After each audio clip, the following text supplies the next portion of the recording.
Good morning dear learner, study with সোনিয়াতে তোমাদের সবাইকে স্বাগত। আজকে আমি তোমাদের জন্য নিয়ে চলে এসেছি খুবই ইম্পর্ট্যান্ট একটি টপিক, অবশ্যই খুবই ইম্পর্ট্যান্ট এবং ইন্টারেস্টিং একটি টপিক। সেটা হচ্ছে নীল দর্পণ। তোমরা প্রথম যে স্লাইডটা তোমাদের জন্য রেখেছি সেখান থেকে বুঝতে পারছো এটা রচনা করেছিলেন দীনবন্ধু মিত্র, এবং এটা ইংরেজি যে ভার্সনটা সেটাতে রচনা করেছিলেন, কথিত আছে, এই নিয়ে বিতর্কও রয়েছে, যে মাইকেল মধুসূদন দত্ত, কিন্তু তার নামে প্রকাশিত হয়নি, প্রকাশিত হয়েছিল জেমস লংয়ের নামে।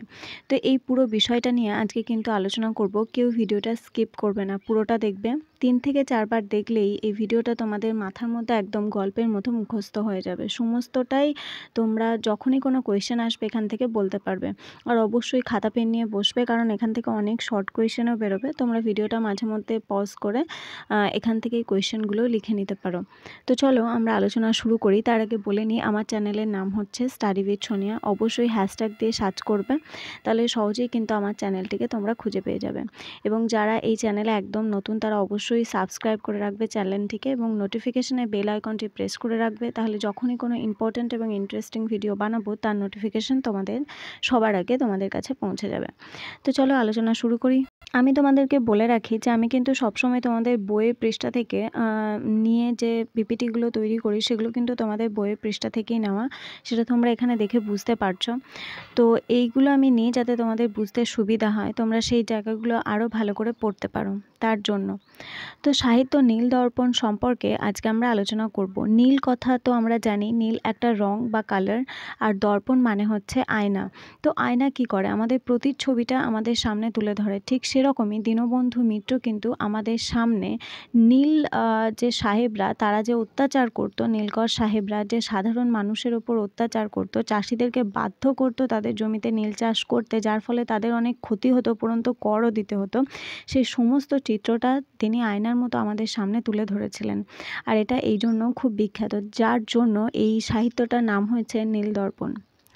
19 শতকে ইংরেজ সহ বিভিন্ন ইউরোপীয় ব্যবসায়ী বাংলায় এসে এখানকার চাষিদের নীল চাষে বাধ্য করে। কত শতকে? 19 শতকে, মাথায় রাখতে হবে এটা 19 শতকে। এখানকার চাষিদের নীল চাষে এতটাই বাধ্য করে যে তারা মনে করো 3 কাঠা জমি, তার মধ্যে 2 কাঠায় তাদেরকে নীল চাষ করতেই হবে। তো নীল এমন একটা ফসল ছিল যেটা অন্যান্য ফসলগুলো যখন ফলতো তখন এই নীলের জন্য অন্যান্য ফসলগুলো কিন্তু ফলতো না, মানে জমিটা অনুর্বর হয়ে যেত। তার উপরেও যে ফসলগুলো তাদের ফলতো তাদের উপরেও তাদেরকে কিন্তু কর দিতে হতো। তাহলে কতটা অত্যাচারিত হতে হতো। আবার এই যে নীল চাষ করতো তার জন্য তারা কিন্তু অনেকেই অর্থ পেত না। মানে মনে করো 100% যদি নীল চাষ করছে চাষিরা, তার মধ্যে হয়তো 80% বা 90% পেতই না কোনো টাকা পয়সা। কিছু জন পেত, কিছু জনকে দেখানোর জন্য সমাজে হয়তো টাকা বা অর্থ দেওয়া হতো, তাও পরিমাণ খুবই কম। তো তাতে তাদের কিছুই হতো না। খাদ্যশস্য উৎপাদন বন্ধ হলে চাষির ঘরে অন্ন রব ওঠে, হাহাকার ওঠে। হে অন্ন, মানে অন্ন নেই, খাবার নেই, ভাত নেই, এই রব মানে একটা সরগোল বা আওয়াজ ওঠে। অন্যদিকে নীল চাষের চাষি আর্থিকভাবে খুবই ক্ষতিগ্রস্ত হয়। স্বাভাবিক, নীল চাষ করলে জমি অনুর্বর হচ্ছে, জমি অনুর্বর হলে অন্যান্য ফসল হবে না, ফসল অন্যান্য না হলে বিক্রি হবে না, বিক্রি না হলে অর্থ আসবে না, তাহলে ঘরে তো অন্ন থাকবেই না, তাই না? ফলে অত্যাচারিত নীল চাষিরা নীলকর সাহেবদের বিরুদ্ধে আন্দোলন শুরু করে, যা নীল বিদ্রোহ নামে পরিচিত। এখান থেকে আমরা বুঝতে পারছি, দেখো আমি কিন্তু পড়াচ্ছি সাহিত্য, তার মাঝখানে তোমরা নীল যে বিদ্রোহটা কেন হয়েছিল এবং এটা কত সালে সংগঠিত হয়েছিল সেটাও জানতে পেরে যাচ্ছ। তাহলে টপিকটা কিন্তু ভীষণ ইম্পর্টেন্ট, সেই জন্য বারবার বলছি যে পুরো ভিডিওটা দেখবে।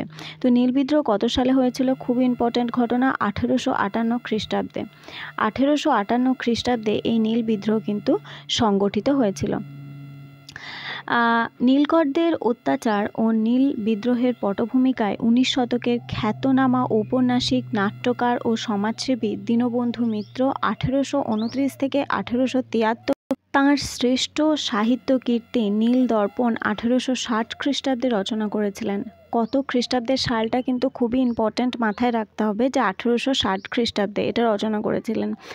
1860 খ্রিস্টাব্দে ঢাকা থেকে নাটকটি প্রকাশিত হওয়ার সঙ্গে সঙ্গে এই জিনিসগুলো কিন্তু একদম তোমরা স্টার্ক মার্ক দিয়ে রাখবে, কারণ এগুলো পরীক্ষার জন্য খুবই ইম্পর্ট্যান্ট। ছোট ছোট প্রশ্ন হিসাবে বড় কোয়েশ্চেনের সঙ্গে কিন্তু একটা করে লেজুর থাকবে এরকম, যে নীলদর্পণ নাটকটি কত খ্রিস্টাব্দে রচিত হয়েছিল, 1860, এবং এটি কোথা থেকে প্রকাশিত হয় এটা আমরা অনেকেই জানি না। এটা ঢাকা থেকে নাটকটি প্রকাশিত হয়েছিল।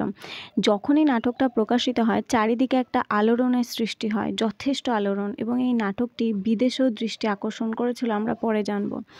নাটকে উল্লেখিত নীলকর উড এর অত্যাচার জনমানুষের শিহরণ সৃষ্টি করে। নদিয়ার গুয়াতালি মিত্র পরিবারে, খুব ইম্পর্ট্যান্ট, নদিয়ার গুয়াতালি মিত্র পরিবারে বিপর্যয়ের কাহিনীকে কেন্দ্র করে লেখা এই নাটকটিতে প্রতিবাদী তোরপ, কাজের মেয়ে আদুরি, সাদাসিধে নবীন মাধব প্রভৃতি চরিত্রগুলো জীবন্ত হয়ে উঠেছে। মানে এই সমস্ত চরিত্র বা ক্যারেক্টারগুলো এর মধ্যে ইনভলভ ছিলেন। আর এত সুন্দরভাবে নাটকটা রচনা করা হয়েছিল এবং তারা এত সুন্দরভাবে সেই কার্যকলাপটা করেছিল যে সমস্ত মানুষের কাছে এই নাটকটা জীবন্ত হয়ে উঠেছিল। মনে হচ্ছিল সত্যিই যেন চোখের সামনে আমরা অত্যাচারগুলো দেখতে পাচ্ছি। এই নাটক বাঙালির মনে দেশপ্রেম এবং জাতীয়তাবাদের জন্ম দেয়। ইউরোপের বিভিন্ন ভাষায় নাটকটি অনুমোদিত হলে ইউরোপীয় বাসীদের বাংলার নীল চাষিদের যে অত্যাচার তাদেরকে হতে হতো, তার দুর্দশা সমস্তটা সম্পর্কে কিন্তু তারা জানতে পারতো। তাহলে বুঝতে পারছো ইংরেজরা এখানে যেটা করেছে ইউরোপে কিন্তু অনেকেই সেটা জানতো না বা জানতে পারেননি। পরবর্তীকালে নাটকটি যখন ইংলিশে প্রকাশিত হয় বা অন্যান্য ভাষায় প্রকাশিত হয় তখন সেখানকার মানুষগুলো এই সম্পর্কে অবগত হয়ে ওঠে।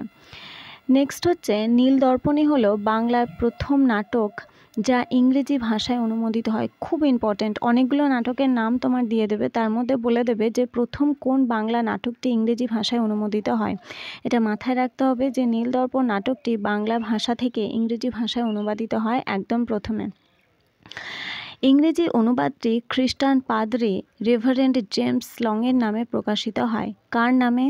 এই নামটা মাথায় রাখতে হবে, জেমস লংয়ের নামে কিন্তু প্রকাশিত হয়। তবে অনেক গবেষকরা মনে করেন, অর্থাৎ এই বিষয়ে প্রথমেই আমি যেটা বলেছি ভিডিও শুরুতেই, যে এই বিষয়ে বিতর্ক রয়েছে যে মাইকেল মধুসূদন দত্ত আদতে এটা রচনা করেছিলেন কিনা, কিন্তু এখনও আমরা মেনে নেব যে মাইকেল মধুসূদন দত্তই কিন্তু এটা অনুবাদ করেছিলেন ইংরেজিতে, কিন্তু তিনি শাস্তি এড়াতে তা লং সাহেবের নামে প্রকাশিত করেছিলেন। যেহেতু লং, তিনি এরকম ভেবো না যে তিনি একটা কাজ করে অন্যজনের ওপর দোষ চাপিয়ে দিতে চেয়েছিলেন, না।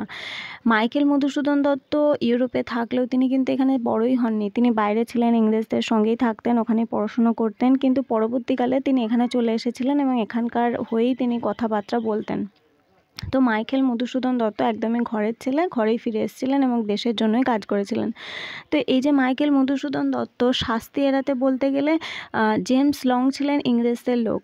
তো মাইকেল মধুসূদন দত্ত হয়তো ভেবেছিলেন যে ইংরেজদের একজন কর্মচারী যদি প্রকাশ করেও ফেলে তাহলে সেটা খুব বেশি একটা বড় ব্যাপার হবে না, তাকে খুব বড় একটা শাস্তিও দেওয়া হবে না, যতটা না ভারতীয়কে দেওয়া হবে। সেই হিসাবেই কিন্তু জেমস লংয়ের নামে প্রকাশিত হয়।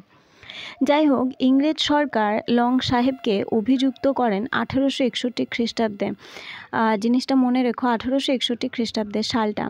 বিচারে তাঁর 1 মাস কারাদণ্ড হয়, অর্থাৎ জেলে তাকে পাঠানো হয়। 1000 টাকা জরিমানা ধার্য করা হয়। এখন মনে হচ্ছে 1000 টাকা জরিমানা, আবার কি এমন জরিমানা, কিন্তু তখন 1 টাকারও দাম ছিল 10 পয়সা। তোমরা অবশ্যই তোমাদের অভিভাবকদের কাছ থেকে জানতে পারবে যে তখন 50 পয়সা, 10 নেয়া, এরকম অনেক টাকা ছিল যেগুলোর খুব বেশি ইম্পর্টেন্স ছিল। তো 1000 টাকা জরিমানা ধার্য হয়। আদালত কক্ষে, অর্থাৎ আদালতের স্থানে উপস্থিত কালীপ্রসন্ন সিংহ তখনই জরিমানার 1000 টাকা শোধ করে দিয়েছিলেন। 1872 খ্রিস্টাব্দে কলকাতায় প্রতিষ্ঠিত ন্যাশনাল থিয়েটার বা জাতীয় নাট্যশালার মঞ্চস্থ প্রথম নাটক ছিল নীলদর্পণ। এটা খুবই ইম্পর্টেন্ট যে কলকাতায় প্রতিষ্ঠিত ন্যাশনাল যে থিয়েটার, সেটাতে কত সালে কোন নাটক প্রথম মঞ্চস্থ হয়। কতগুলো শর্ট কোয়েশ্চেন পাচ্ছি দেখো, তোমরা খাতায় কিন্তু সঙ্গে সঙ্গে এগুলো নোটস বানাতে শুরু করে দাও। 1872 খ্রিস্টাব্দে প্রথম নাটক হচ্ছে নীলদর্পণ। কোন থিয়েটারে? না, কলকাতায় প্রতিষ্ঠিত ন্যাশনাল থিয়েটারে বা জাতীয় নাট্যশালা মঞ্চস্থ করেছিলেন। বঙ্কিমচন্দ্র তুলনা করেছিলেন এই নাটকটিকে মার্কিন লেখক হ্যারিয়েট বিচার স্টোর এর সাথে তিনি যে নাটকটি লিখেছিলেন সেটি হচ্ছে আঙ্কেল টমস কেবিন, এর সঙ্গে তুলনা করেছিলেন। এটাও একটা ইম্পর্ট্যান্ট কোয়েশ্চেন যে কে তুলনা করেছিলেন, কোন বা কার লেখা আঙ্কেল টমস কেবিনের সঙ্গে। নাম এটা হচ্ছে হ্যারিয়েট বিচার স্টোর লেখা আঙ্কেল টমস কেবিন এই নাটকটি। তো এর সঙ্গে তুলনা করেছিল বঙ্কিমচন্দ্র চট্টোপাধ্যায় নীলদর্পণ। এবার তোমরা এখানে একটা সুন্দর পিকচার দেখতে পাচ্ছ, কিন্তু অনেকটা পুরনো।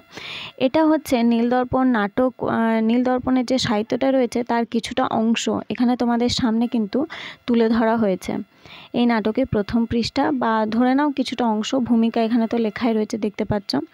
1872 সালে প্রকাশিত নীলদর্পণ নাটকে লেখক রচিত ভূমিকার প্রথম অংশ শ্রী রামচন্দ্র ভৌমিক কর্তৃক এটা প্রকাশিত হয়েছিল। তো এটা তোমাদের বইয়ের মধ্যেই রয়েছে, এখান থেকে তোমরা দেখতে পেয়ে যাবে। আর ইনি হচ্ছেন মাইকেল মধুসূদন দত্ত, বলার অবকাশ নেই, মানে বলার দরকার নেই যেটা বলে, এনাকে তোমরা সবাই চেনো। আর ইনি হচ্ছেন দীনবন্ধু মিত্র, একদম প্রথমেই যেটা তোমরা দেখতে পেয়েছিলে বা দেখিয়েছিলাম, ইনি হচ্ছেন দীনবন্ধু মিত্র। তো তিনি কত সালে এটা প্রকাশিত করেছিলেন? 1829 থেকে 1873 খ্রিস্টাব্দে, একদম নিচে লেখা রয়েছে। আর ইনি হচ্ছেন দীনবন্ধু মিত্র, ইনিই কিন্তু নাটকটা প্রথম তৈরি করেছিলেন এবং সমাজে একটা বিশাল বড় আলোড়ন সৃষ্টি করেছিলেন। তাহলে শুধু বিদ্রোহ, প্রতিবাদ এগুলো না করলেও কিন্তু কলমে জোর দিয়ে অনেক কিছু আদায় করা সম্ভব হয়, সেটা কিন্তু বিভিন্ন সাহিত্যকার, নাট্যকার, লেখক বারবার প্রমাণ করে গেছেন, তাই না? তো আজকে আমরা খুব ইম্পর্ট্যান্ট একটি টপিক নিয়ে তোমাদের সামনে এসছি এবং আলোচনা করলাম। এই আলোচনা তোমাদের কেমন লাগলো অবশ্যই কিন্তু কমেন্টে জানাবে। আর কোন কোন বিষয়ে তোমরা জানতে চাও সে বিষয়ে অবশ্যই জানিও, তাহলে সেই বিষয়ের ওপর বেশি করে ভিডিও তোমাদের জন্য নিয়ে আসবো। আর এর পরবর্তীকালে আলোচনা করব যে প্রাচ্য এবং পাশ্চাত্য শিক্ষা সম্পর্কে যে একটা দ্বন্দ্ব, সেটা নিয়ে আলোচনা করব। আর এই যে আলোচনাটা করব তার মধ্যে কিন্তু অনেক ছোট কোয়েশ্চেন বেরিয়ে আসবে যেটা পরীক্ষার জন্য ইম্পর্টেন্ট। তো সেই জন্য অবশ্যই সেই ভিডিওটি দেখবে।